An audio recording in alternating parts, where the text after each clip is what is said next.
May Kyr's mercy follow you into the eternal dark.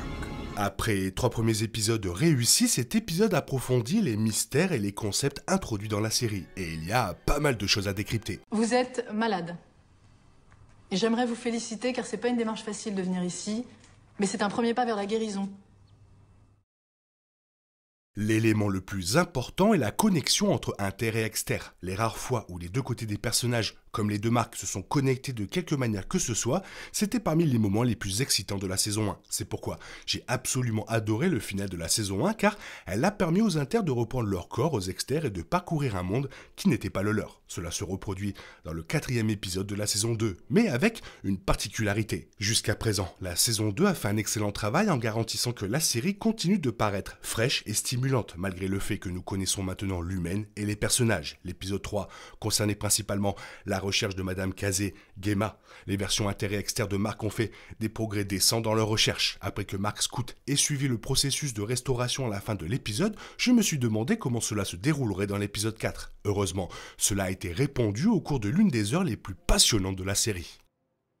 Ce 4e épisode est le plus unique à ce jour. Nous avons finalement pu voir l'humaine permettre aux Inter de passer du temps dans le monde extérieur. Et tout s'est passé à la manière de la série. Au début, j'étais confus lorsque les personnages ont commencé à apparaître dans cet endroit enneigé. Était-ce réel? Ce séminaire d'entreprise de cohésion en milieu naturel promu par l'humaine était assez intéressant. Les Inter peuvent être dehors, mais cette fois, l'humaine les surveille à travers Monsieur Milchick et d'autres. Le séminaire nous a permis de passer plus de temps avec les Inter dans le monde extérieur, mais d'une manière très différente par rapport au final de la saison 1. Cette fois-ci, les Inter sont regroupés, donc au lieu d'interagir avec des personnes qu'ils n'ont jamais rencontrées, ils peuvent explorer en équipe à quoi ressemble le monde au-delà de l'humaine. Je suis un grand fan de cette décision. Les Inter n'ont pratiquement connu la vie qu'entre 4 murs, donc découvrir leurs nouvelles perspectives lorsqu'ils entrent en contact avec la nature était assez passionnant.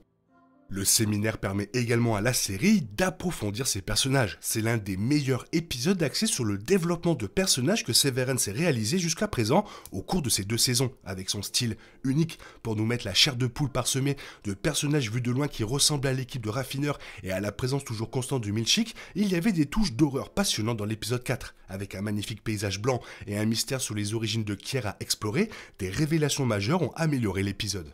Depuis que le premier épisode de la saison 2 a ramené l'équipe des raffineurs après que Mark S l'ait demandé, il y a eu des théories sur la façon dont Ellie R était en réalité Elena Egan déguisée. J'étais divisé au début car l'hésitation de Ellie à dire aux autres la vérité sur ce qu'elle a découvert lorsqu'elle s'est réveillée en tant qu'Exter aurait pu être due à la peur de leur réaction. C'était compréhensible. Cependant, il y a eu de petits moments tout au long des épisodes qui ont donné l'impression que la théorie selon laquelle Elena faisait semblant était exacte. Je n'ai pas été choqué lorsque l'épisode 4 a révélé que c'était le cas, même si les 2 événements survenus avant et pendant la révélation étaient assez graves. Se faisant passer pour Ellie R, Elena s'est rapprochée de Mark S et les deux ont couché ensemble. L'un des points forts de la série vient des réflexions personnelles qu'elle apporte au personnage. Au début de la saison, nous avons vu à quel point Elena aspire à la connexion et était intriguée par la relation entre Ellie et Mark. La déconnexion émotionnelle entre les Exter et les Inter fait l'objet d'une grande attention dans la saison 2.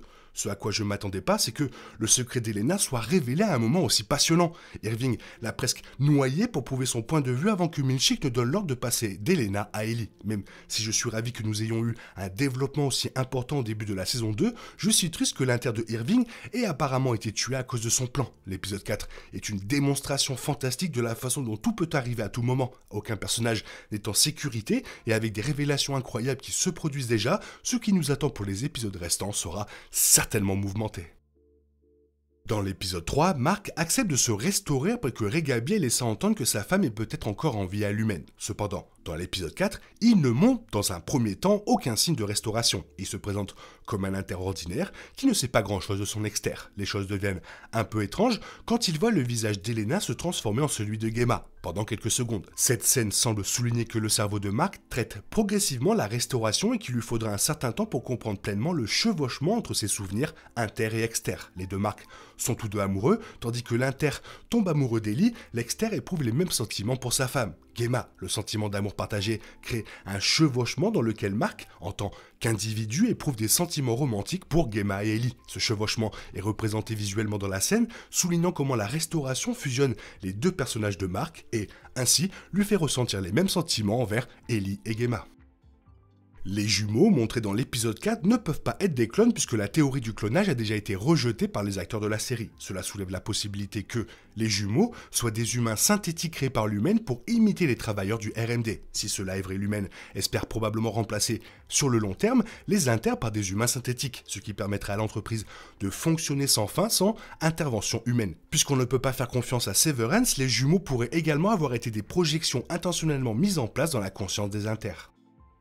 Les raffineurs du RMD sont envoyés en quête du 4e appendice de Kier, un texte d'un tel caractère sacré qui est interdit au sous-sol. Lorsque les raffineurs le trouvent enfin, ils apprennent que Kier avait un frère jumeau, Dieter, qui a convaincu Kier de s'enfuir avec lui dans les bois afin qu'il puisse pour toujours vivre comme des hommes des bois misérables. Cependant, même si Kier aimait son frère, il a finalement voulu rentrer chez lui et travailler dans l'usine des terres de son père. Dieter, cependant, avait d'autres projets, il répandrait sa lignée sur le sol et espérait vivre dans la pauvreté pour le reste de sa vie. Dieter a finalement été puni pour avoir manqué de respect à la lignée de la famille Higan en se masturbant dans la forêt et en refusant de travailler. Bien que Milchik jure que tout dans le 4e appendice reflète la vérité, semble servir de métaphore aux valeurs de Kier. En décrivant Dieter comme non lavé et la putain du chaos, le livre semble diaboliser le frère de Kier pour son manque d'engagement dans son travail et son manque de respect envers sa lignée familiale. Contrairement à son frère, Kier apprend à apprivoiser l'un de ses tempéraments, affliction, car elle n'est pas comme son frère.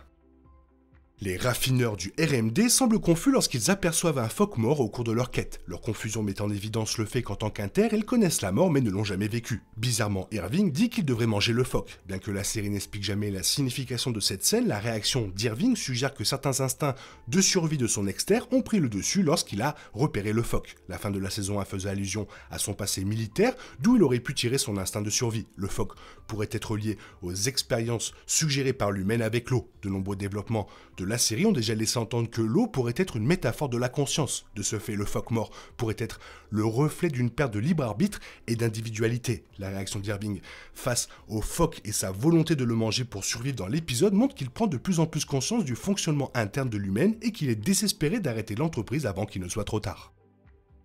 Irving a été le premier à remarquer les divergences dans les souvenirs d'Elena de son expérience de sortie lorsqu'elle a parlé de sa rencontre avec un jardinier de nuit pendant son moment d'astreinte externe. Depuis ce moment, Irving semble la surveiller de près et se demande si elle est bien celle qu'elle prétend être. Dans l'épisode 4, Irving atteint ses limites lorsque le jugement de Mark est faussé par ses sentiments pour Elena. Même la façon dont Elena rend l'appareil aux sentiments de Mark rend Irving encore plus méfiant quant à sa véritable identité. En conséquence, Irving commence à lui faire pression en la confrontant à propos de son histoire. Il lui pose des questions sur le jardinier de nuit, croyant qu'elle finira par craquer sous la pression et lui dire la vérité. Il relie enfin tous les points quand Elena prétend grossièrement qu'il est jaloux d'elle et de Mark. Se rappelant que Ellie n'a jamais été impolie ou méchante avec lui, il se rend compte qu'elle n'est plus la même personne qu'il connaissait avant l'incident de l'astreinte. Irving en déduit également que Ellie doit être l'une des Higan, car seule une personne dotée d'un pouvoir immense serait capable de remplacer son intérêt à l'humaine. L'épisode 4 semble également impliquer que le rêve d'Irving l'aide à comprendre la vérité sur Elena. Comme ses rêves précédents,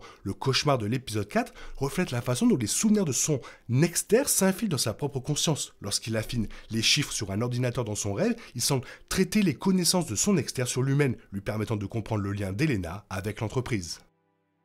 L'épisode 4 se termine avec le licenciement définitif de l'inter d'Irving de l'humaine. Avant d'effacer toute son existence dans l'épisode, Milchik murmure que la miséricorde de Kier vous suive dans l'obscurité éternelle. Cela confirme que l'inter d'Irving n'apparaîtra probablement plus jamais dans la série. Cependant, comme l'exter d'Irving semble également en savoir beaucoup plus sur l'humaine et son fonctionnement interne, il poursuivra sa quête pour trouver la vérité. Dans cette quête, il pourrait même essayer de trouver d'autres solutions et solliciter leur aide. Le LinkedIn officiel de l'humaine révèle qu'il travaille chez l'humaine depuis 9 ans. Cependant, le personnage mentionne explicitement qu'il est un employé du RMD dissocié depuis 3 ans. Cela suggère qu'Irving travaillait probablement dans un autre département en tant qu'employé dissocié avant qu'il ne soit envoyé au RMD. Ou alors, son exter était un employé non dissocié à l'humaine qui a travaillé dans l'entreprise pendant des années avant d'opter pour la procédure de dissociation. Quelle que soit son histoire, l'exter d'Irving connaît le hall des exportations et a constamment essayé de pénétrer dans la conscience de son inter à travers les peintures du couloir mystérieux. Dans les prochains épisodes, il proposera probablement d'autres moyens pour révéler la vérité sur l'humaine. Pendant ce temps, le départ d'Irving de l'humaine et la trahison d'Elena rendront ses employés comme Dylan, Mark et Ellie encore plus provocants, ce qui rendra difficile pour l'humaine de les contrôler. Le RMD ayant toujours eu 4 collaborateurs, l'humaine pourrait recruter quelqu'un pour remplacer Irving. Lorsque Irving menace de tuer Elena, Milchick est obligé de céder et de ramener Ellie, l'inter d'Elena, avec ce qui suit le contact à un inconnu et lui demande de supprimer le blocage Glasgow. Bien que l'émission ne révèle pas explicitement ce qu'est la procédure, il semble évident que, comme l'astreinte, il s'agit d'un autre protocole de dérogation qui permet à l'humaine de suspendre ou de manipuler certains aspects de la mémoire et de la conscience des travailleurs dissociés. Severance a déjà révélé qu'il existe de nombreuses autres dérogations similaires. Ruche, transfert de succursale, table rase, éléphant, arrêt sur image, Glasgow, poisson rouge, berceuse, journée porte ouverte et contingence des heures supplémentaires. Glasgow crée apparemment un blocage dans la puce d'un employé dissocié qui permet à celle-ci de rester le même après son entrée au sous-sol. Comme on le voit dans le cas d'Elena, cela garantit que l'externe ne passe pas son homologue inter. Depuis que Ellie a révélé la vérité sur l'humaine et menacé de nuire à la réputation de l'entreprise lors de l'astreinte, Elena a dû remplacer son inter pour s'assurer que rien de tel ne se reproduise. Du moins, c'est ce qu'elle a dû se dire ainsi qu'à son père. Cependant, ses véritables motivations étaient apparemment motivées par ses désirs réprimés. Severance a établi que même si les inters sont confinés au bureau de l'humaine, ils représentent souvent les meilleures versions d'eux. Par exemple, même si l'exter de Dylan est l'un des raffineurs les plus productifs du RMD, son exter a toujours eu du mal à conserver son emploi. De même, alors que l'exter de Mark est un homme en deuil, son inter se comporte avec un immense optimisme. L'inter d'Elena, Ellie, est aussi son opposé complet. Elle est rebelle, elle ne répond à personne. Elle ne se sent pas non plus liée par l'héritage et la réputation de sa famille. Pour cette raison, Ellie s'implique également sans vergogne dans une relation amoureuse avec Mark. Elena l'envie et c'est l'une des principales raisons pour laquelle elle décide de vivre sa vie. Superbe épisode, j'espère qu'on va continuer à en apprendre plus sur Kirk car c'est vraiment intéressant. Toi, qu'est-ce que tu en as pensé? Fais-moi part de ton avis dans la zone commentaire, sinon il est temps pour toi de reprendre le cours normal de ta vie. On se retrouve bientôt pour une nouvelle vidéo. Bisous, bisous, bye bye. Il est impossible de compter sur les autres de nos jours, on est obligé de tout faire soi-même. Je me trompe? Rien de grave, j'avais tout prévu. Où va le monde, je vous le demande.